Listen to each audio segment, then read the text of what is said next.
Mm, mm, mm, mm, mm, mm.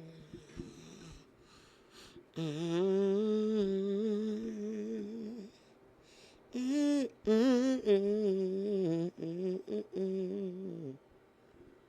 And Lord, we thank you. Mm. Give us the will to fight, and then with all our might.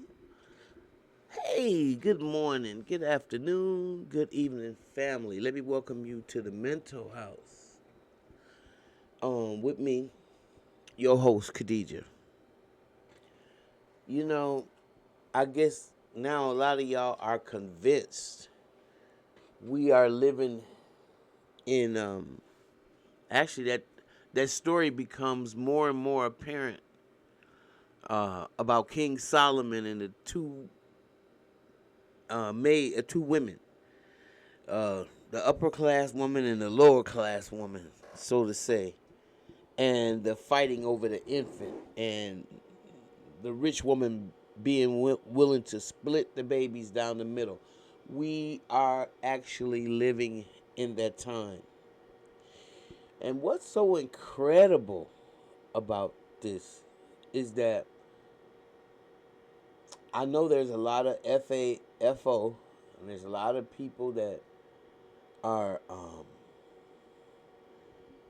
just don't know which way to turn. But I want you to know that you're not powerless because Jesus didn't have Medicaid, right?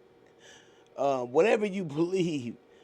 So, although in the richest country in the world, we have to fight to make sure that our innocent are protected, it's really a testament to heaven or hell and what we are living in and what we've allowed to happen.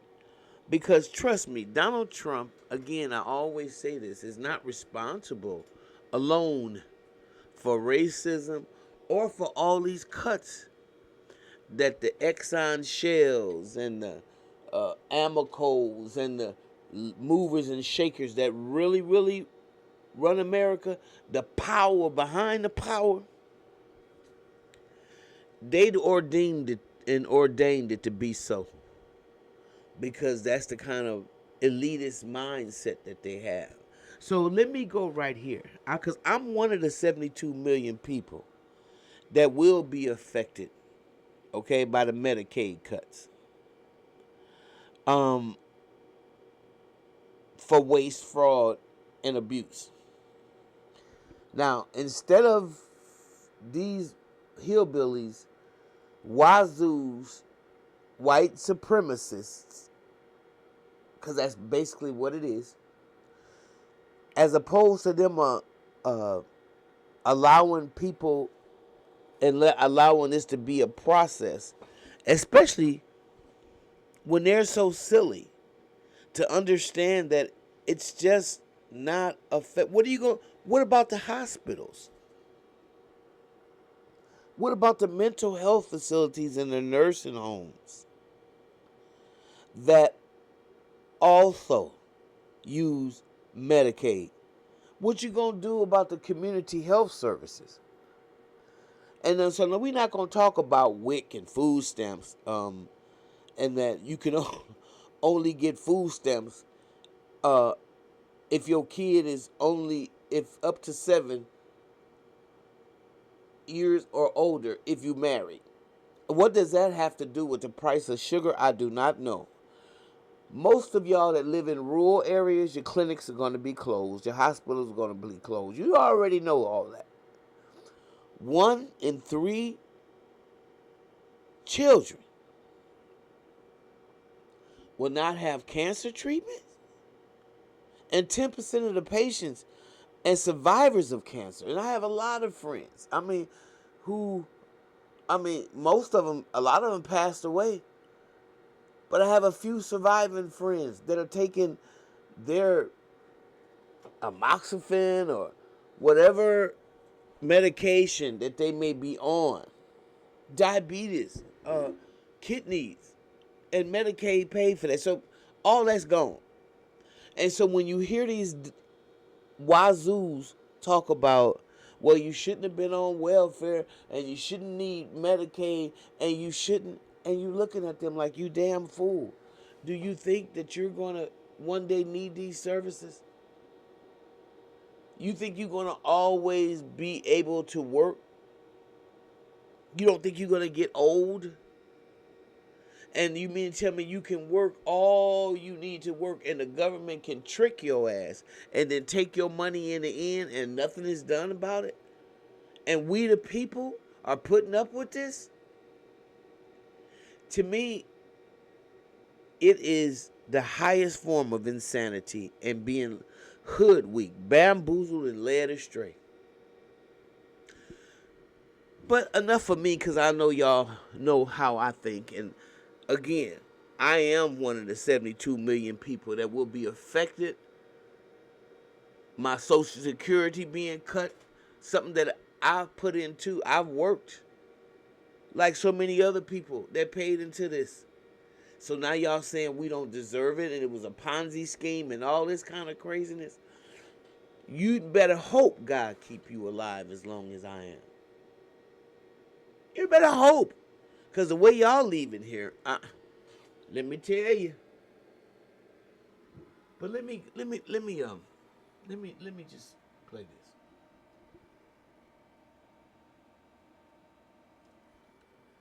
Um, again, let's see if I can get this going. Because come out, it is. We are the San Diego County Sheriff's Department.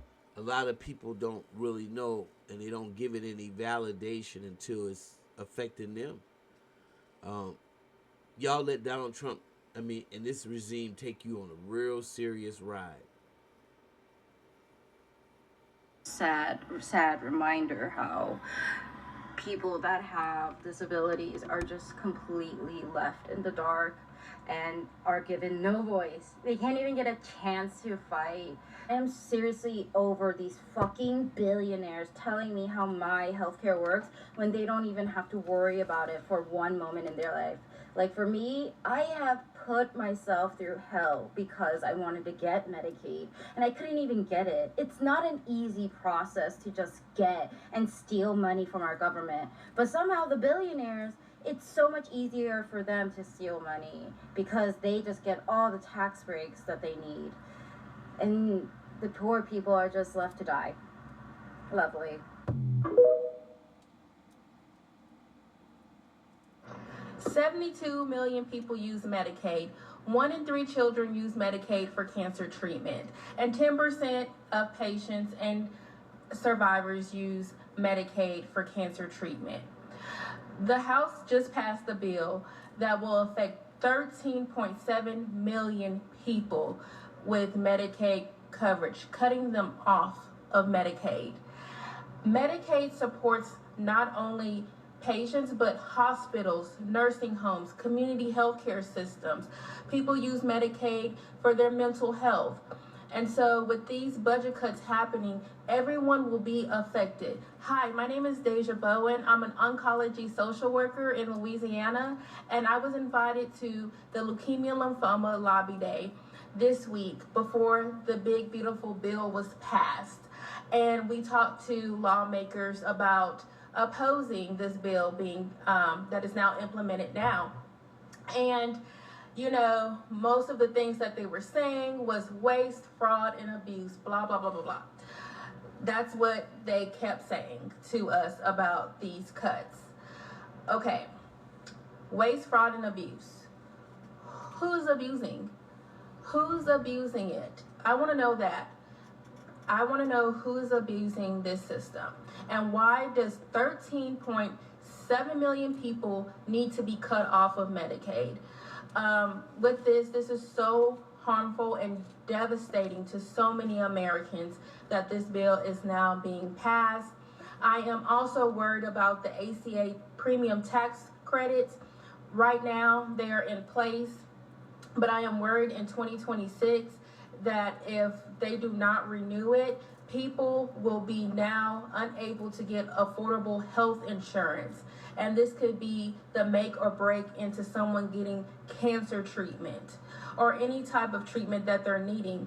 Having the ACA tax credits be renewed for 2026 is very vital and will also be impactful as well if they are not.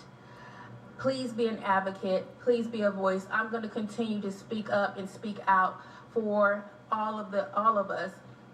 And they could not shut us all down. I'm going to continue to do the best that I can, and that is all that we can do. All right.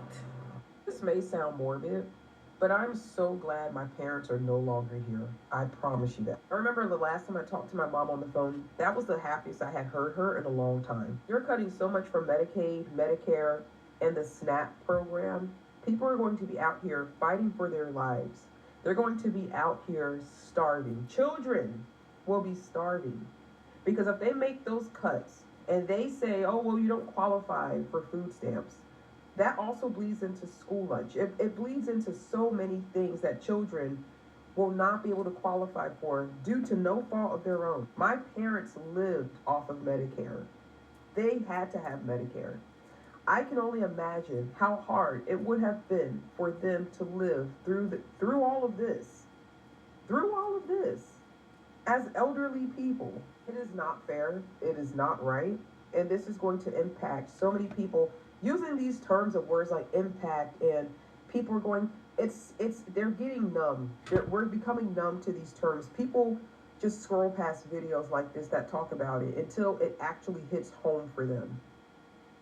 Now remember, the majority of people that are on these services that we talk about are white folk. Again, because they are the majority of the population. Okay, all the little rural areas that I used to live amongst the farmers and I loved rural communities as long as they didn't mess with me, and it was maybe 10 miles between each home. That was all right with me. No, that's a little exaggeration, but you get what I'm saying. I fortunately was in a time where you could live next to somebody and not have all this MAGA shit going on.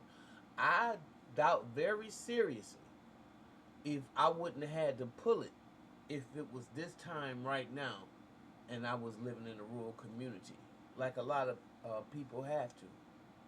Okay? A friend of mine was telling me about a person they had to pull a shotgun on coming up the driveway, as if they lived there, as if they knew, because they wanted to know why these people were in this home and who purchased this farmland. And well, anyway, that's neither here nor there. What I'm saying is more of y'all poor, especially these poor white areas, Kentucky, Alabama, because y'all are the majority of the population. So you cut off your nose to spite your face. Not only that, those of y'all who have Medicare, the people we put in office that voted for us not to have any, and we don't have the testicular fortitude, even if you wear them on your chest, to get these damn people out of here. Actually, we should see a group of people. And I'm not advocating for anything but righteousness. But if you don't have the same people that have the same spirit of those people that stormed the Capitol, then we might as well put on our best suits and die. Just lay down. Okay? Because these people have rigged the game. And not just once, twice. You let the dude come back twice. Because the Koch brothers and all those white supremacists that are behind this money stuff, behind this man and Stephen Miller and them doing all this crazy things to us in America,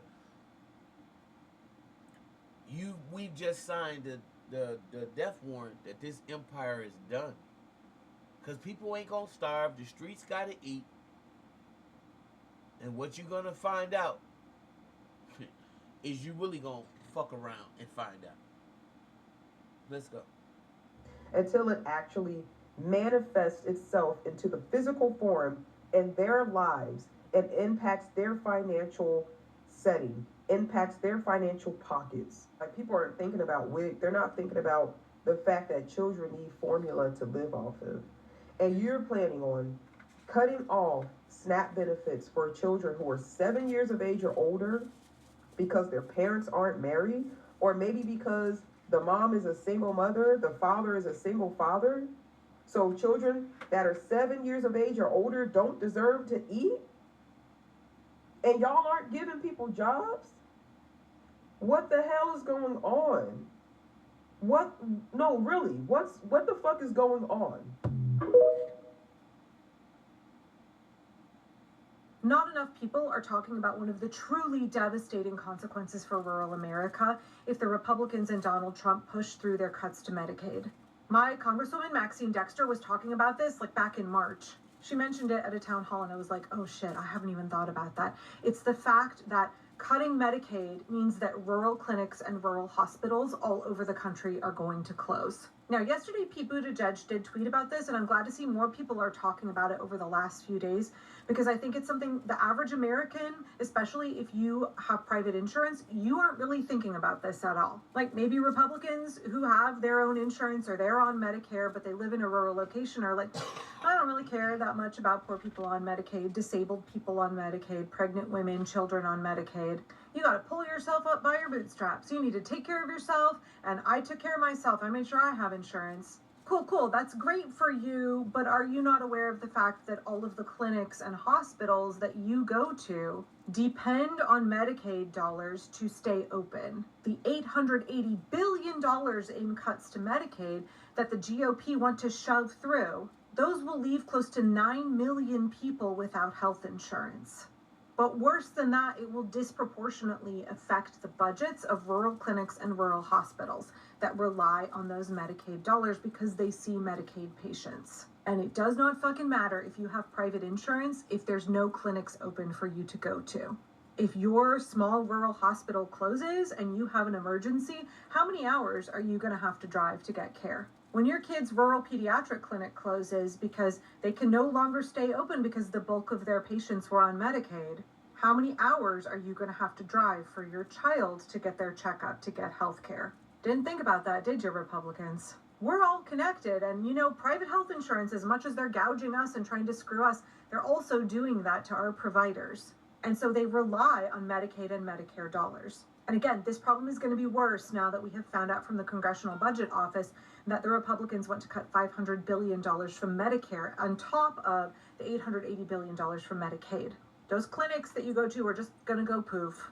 I'm actually going to read from a pulmonology website, because you and I may not have been all that aware of these dynamics, but any physician or any office manager who works in healthcare, they knew this was coming. They know how devastating these cuts to Medicaid will be. They know that these clinics and these hospitals will not be able to stay in business without those dollars from the government. So this is Pulmonology Advisor with Health Day News.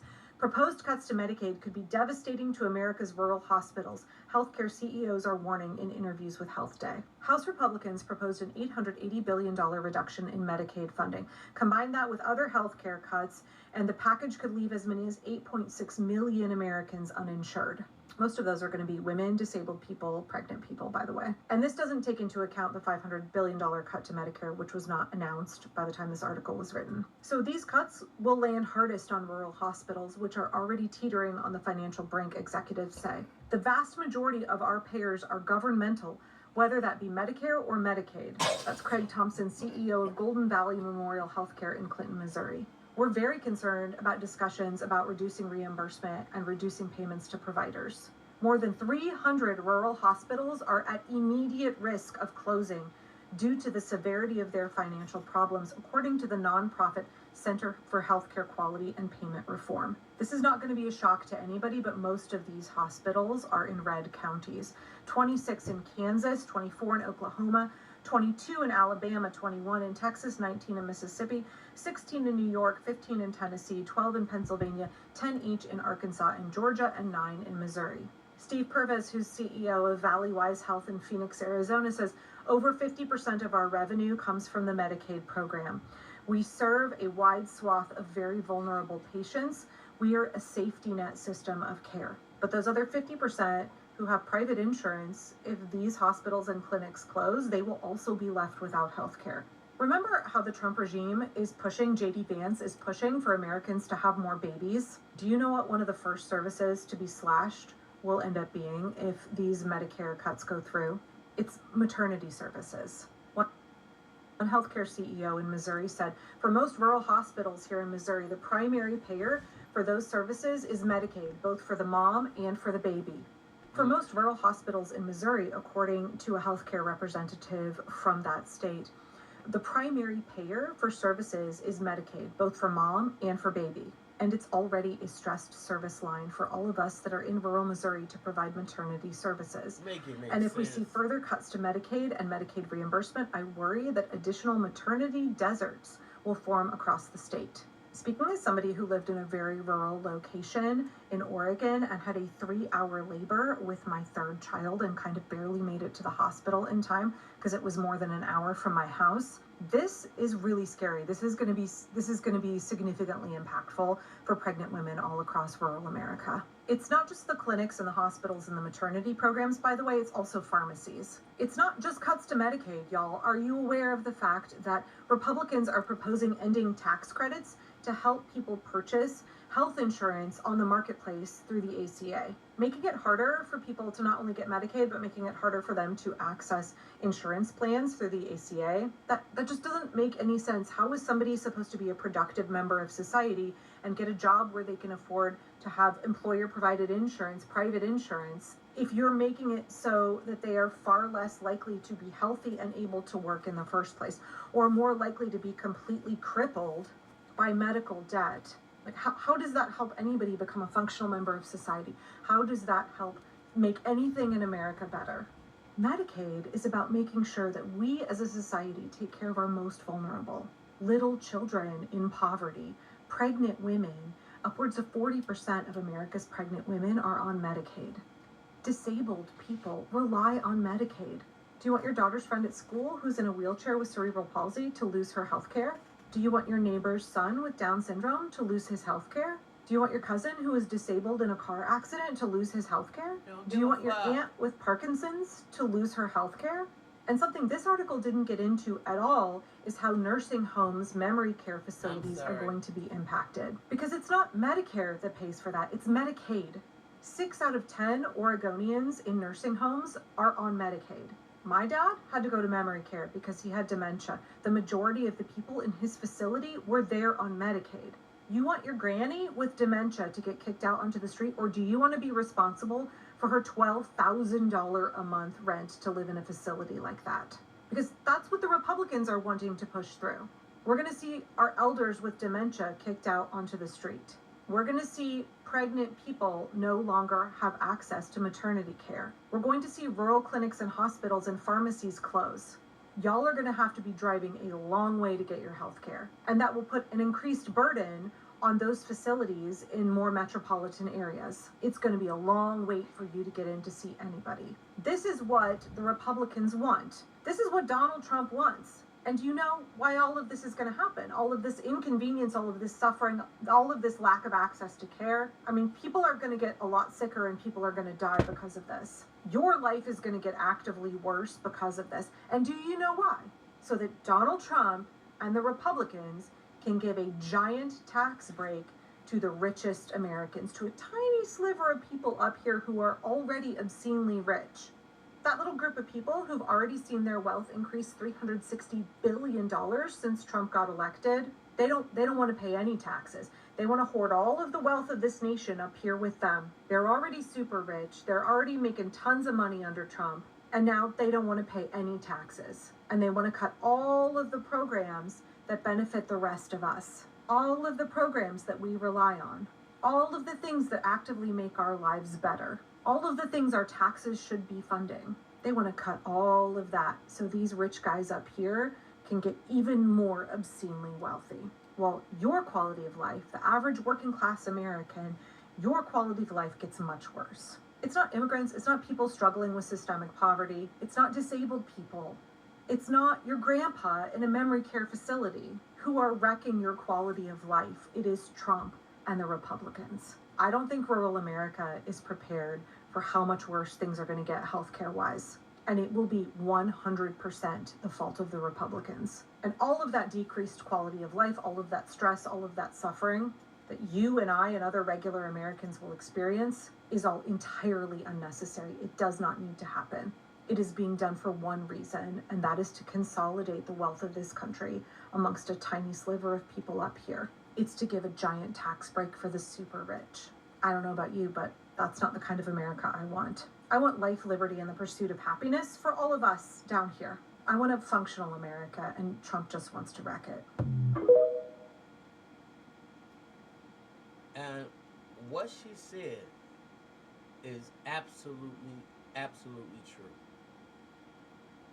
And that's why I have no respect for a billionaire. I think there should not be any billionaires.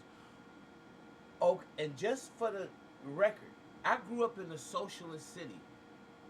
Okay, I grew up in a city where we had social centers, and we could go and swim, all the parks, because now they privatizing everything. Okay, so we learned social skills from social centers. Okay, the libraries, the things that were given to us living in a socialist society is not bad. And I don't know who convinced y'all that it was. A lot of y'all, like me, grew up with some of the same programs that y'all adopted from socialists. Okay? Like Social Security, like unemployment, like all of these things, y'all. But they done gassed you up and now told you socialism is all messed up, and I don't know about that. You talking to a person that grew up with a socialist mayor and in a socialist city. Shall we continue? And I think lastly, this is the last one. Oh, if they take Medicaid, oh, if they cut SNAP, those people who don't want to work have to work. No, I don't think you're looking at the deeper picture. Nurses, doctors, CNAs, what is it called, LPNs, all of them gonna lose their jobs too. How, you may say? Well, if they cut all those billions of dollars in Medicaid, most of the people in hospital depend on Medicaid. Most of the people in nursing homes depend on Medicaid, which where RNs and doctors and nurses is work. So if all of them die, who's gonna fund the hospitals and the nursing homes? So that means that everybody else lose their jobs too.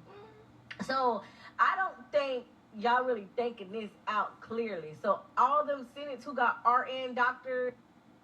Remember how excited you were when Junior finally went off to college? Excuse me, y'all.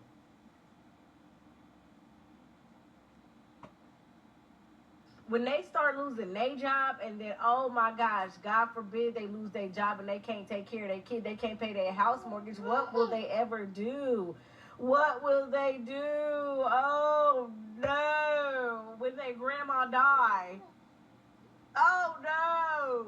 When their third cousin die. And then they gotta go to the funeral and they say, what did Mary Lou die from? And then they say, because Mary Lou was on Medicaid and you guys cut the Medicaid and Mary Lou died, and then what? Oh, my bad. I'm going to take a personal perspective of what these Medicaid cuts could actually do. I have a really personal experience with my mother. My mother had Parkinson's and many other diagnoses. But in 2016, she got double lung pneumonia. She ended up in ICU, and she almost passed away. But she did recover, but it meant long-term oxygen. And also, her Parkinson's was advancing to a point where she could not independently take care of herself anymore. She needed assistance with things like showering, dressing. And we looked into the possibility of her moving in with me, but I did not have a bathroom that was going to be adequate. She had a walker, and she needed a zero threshold shower, which I did not have, and I couldn't afford, once I looked into it, the adjustments that would have been needed to do so. So we had to look for a facility, and then of course we had to figure out, because while she had saved quite a bit of money, had a trust fund and so forth, we knew long term she would probably run out of money.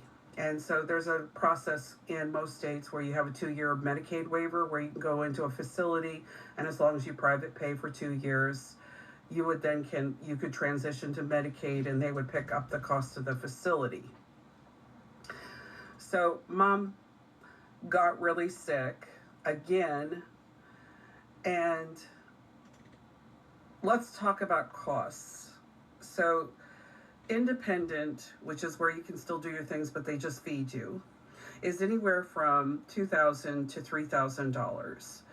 Assisted living is about $3,000 to $6,000. It just depends on the facility. And then skilled care, which is where they do everything for you, is anywhere from $10,000 to $20,000 a month. And so Mom got into a facility, and most of them are pretty booked and full, so it's hard to find one with a Medicaid waiver. We did get her into one, and she was fine for the 2.5 years, and then she ran out of money, and then we had to go through the Medicaid process. Now, I had to hire an advocate because I couldn't navigate the documentation, so we had to get an advocate for aging partners. They did get her qualified in February of 2019, and she was on it till October of 2019 when she passed. But it was quite a long, cumbersome process. But they paid for the facility cost and the cost of her, services that she needed.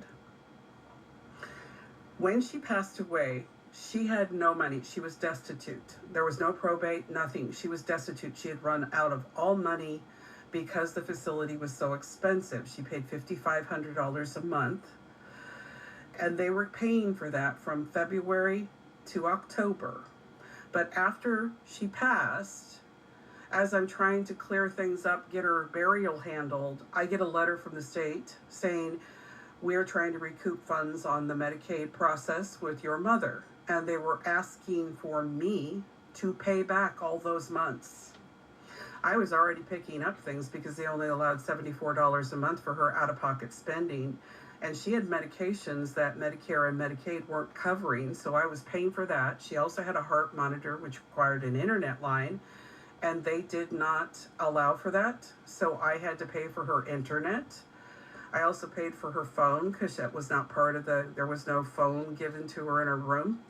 So I had to pay for her phone. There was many other things, like she had sensitive skin, so I had to do her laundry for her. That wasn't done by the facility. I was paying for her products. She had, adult women issue where she was a little incontinent, so I had to pay for those. Things like toilet paper, soaps, lotions. Her $74 didn't go very far. So there was a lot I was picking up during that time frame for my mother. And I was really taken aback when they sent me the letter that I had to pay back the funds. I had to prove that I didn't have the means to pay it back. I mean, I had my own bills. I had my own concerns and so forth, but it took a lot of documentation to prove to them that I didn't have any savings, but they probably would have come after me had I done so. I mean, I had been sandwiched between my mother not having enough and my kids, struggling. So I had no money put aside, but they did try to collect her care for those last 6 months. So my concern is around what's going to happen to all of these situations like this for all the rest of you out here with parents that are currently in homes, grandparents, parents that are currently in homes. Currently, 20% of our tax dollars goes to pay for those older residents in nursing homes. Even if kitchen chaos has got you sweating, shipping costs shouldn't. Ripstrand Plus to the rescue. Free shipping. Y'all got a problem with So that? that's $132 billion, and we know that the whole budget is $850 billion for Medicaid, and they're trying to cut $650 billion from Medicaid, which only leaves $200 billion left for anybody to get any care. Are we going to be removing people from nursing homes and putting them on the street when they're supposed to have skilled care? Yep.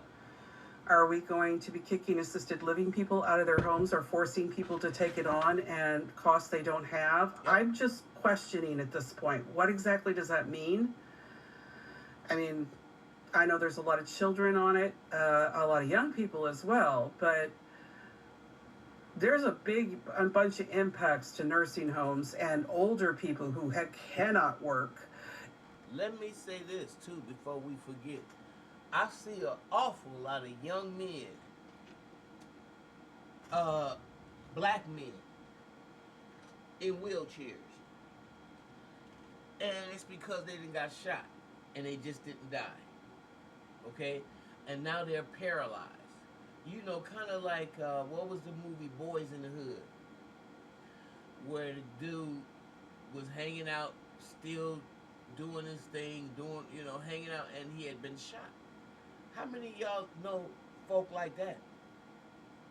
Okay. The streets gotta eat. As Troy says. Shout out. Shout out to Troy, to Ray. And since they're putting a work requirement on it, what the heck are those people supposed to do? I mean, if you are picking daisies, as I like to say, and are in memory care, you're not able to work. Are they going to throw them off and make the family do everything? Nobody has $6,000 to $10,000, $20,000 a month. We don't make enough. They've made it impossible. So how are we supposed to take care of those? And they're going to burden us with putting, many of us aren't even skilled enough to take care of things like ports and blood draws and IVs and long-term care like that. I'm just really concerned what this is going to do, because I don't think people realize what and who is on Medicaid. Seems like a lot of people will lose Medicaid and SNAP benefits in the coming weeks, in the coming days, as they push programs for the wealthy, and they also push programs for the low income. What I don't understand is, why are they taking SNAP and Medicaid from people who are in need? A lot of people are about to go starving. A lot of people are about to be hungry, and not to mention, they want to get rid of all the sugary drinks and candies and stuff that comes with SNAP. So not only are they taking away SNAP and Medicaid, which meaning a lot of people won't be able to go to the doctor and get checked out, not only are they taking away SNAP, they're cutting it. Meaning the certain amount that you get, you will not be getting the same amount. So if you're still on the program and you're still getting it, it won't be the same thing that you usually get every single month. If you rely on Medicaid to go to the doctor to get checkups, well, you're going to have to start paying out of your pocket, as they are cutting these things off for the low income people. This is bad, man. This is bad. A lot of people are about to witness and go through hell. I don't even want to imagine what that's like, but it's going to be really, really bad. This is not going to look good for America at all, especially for the people who are struggling, especially in these times right now, in these days, the way things are. It's going to affect people really bad. This is all I got from those video, and let me say something. Let me thank you, Naya Sin, for this TikTok. I want y'all to know just how serious this is, because it is serious, and this video has gotten a little longer than I expected and anticipated. But it's very important that I put that out there. And for those of us who still walking around like, you can't believe it, believe it. What did Maya say? When people show you who they are, believe them. Believe them. So I just want to know, if y'all dare to comment, tell me how many of y'all are being affected by these cuts. Remember, we're supposed to be the richest country in the world, but we the only one that don't have free health care. Wake up, people. Wake up. John Lennon said, you say you want a revolution. Well, you know. I mean, do you know what it encompasses? Do you see what these people are doing to us? You can keep on using all these fancy words all you want to. It don't matter if you got on a suit or if it don't matter if your pants is sagging. You are the sheep. They are the hammer and you are the nail. But I want to know, how many of y'all know somebody, some kids? Don't take kids, baby. Most people give kids something. I mean, just by virtue of them being children. You got to be a cruel son of a bitch to take from babies and disrespect and disregard your elders. That's when you know a society is on the brink of distinction. Y'all have to see this. Alright, I'm done. If you like what you hear, please like, subscribe, and share. I didn't mean to make the video this long, but I had to let them express themselves because what they were saying was so true. Leave your comment below, y'all, and I'm going to see you in the next video.